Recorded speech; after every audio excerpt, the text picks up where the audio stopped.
Samedi matin, on vient réparer la fuite. Donc d'abord on essaie de retirer les écrous sur le garde, sur la protection.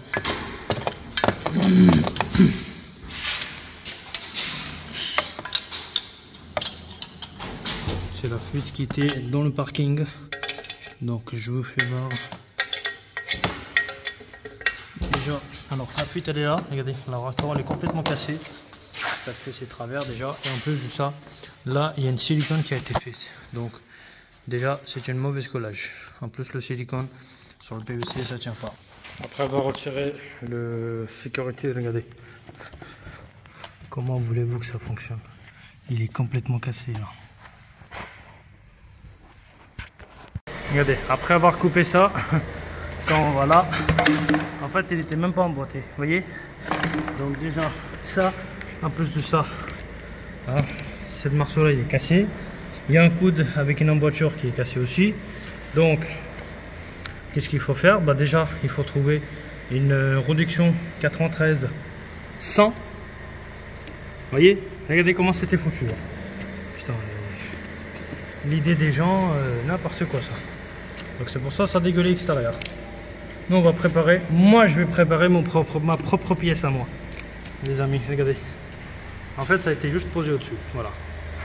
Premier changement de planning, le réduction 90-100, il n'arrive pas à être emboîté au fond. Donc, nous, on va préparer un marceau standard avec une autre, un bout de tube de 40 cm que je l'ai coupé. Voilà, hop. C'est parti. Donc, on continue de chauffer pour préparer un petit marceau. On va essayer de foncer un tout petit peu à l'intérieur pour que le pluvial n'aura pas de difficulté à descendre.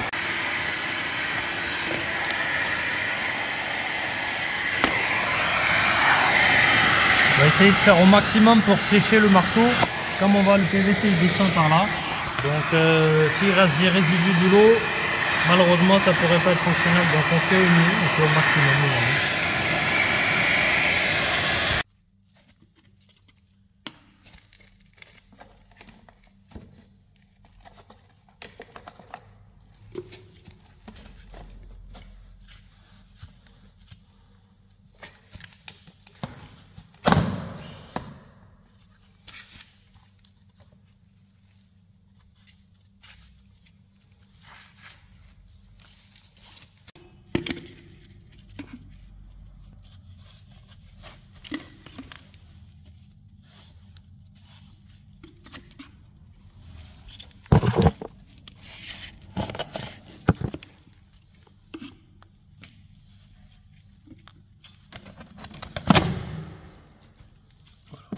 Donc là les amis, tout est bon, il ne reste plus qu'à mettre un petit bouchon. Voilà, vous voyez, j'ai mis la protection pour protéger le PVC. Donc voilà, là j'ai descendu le marceau, le manchon de la réparation je l'ai mis. Il va falloir que je descende juste les joints, hein. Donc tout est bon, il reste plus qu'à mettre le manchon de la réparation. Là normalement il n'y a aucune fuite qui va remonter par là. Moi j'ai du ciment froid un petit peu, donc je vais mettre quand même un petit peu pour être sûr, pour remplir le petit joint, mais normalement tout est bon les amis. Voilà à quoi ça ressemble de loin, vous voyez. J'ai mis à peine du ciment en poudre, ciment franc en poudre. Ça commence à déjà prendre le taux d'humidité, enfin ça commence à déjà prendre l'humidité. Et plus il va prendre l'humidité, plus il va sécher rapidement. Ça c'est juste pour remplir le joint. Donc voilà à quoi ça ressemble la pièce que j'ai remplacée.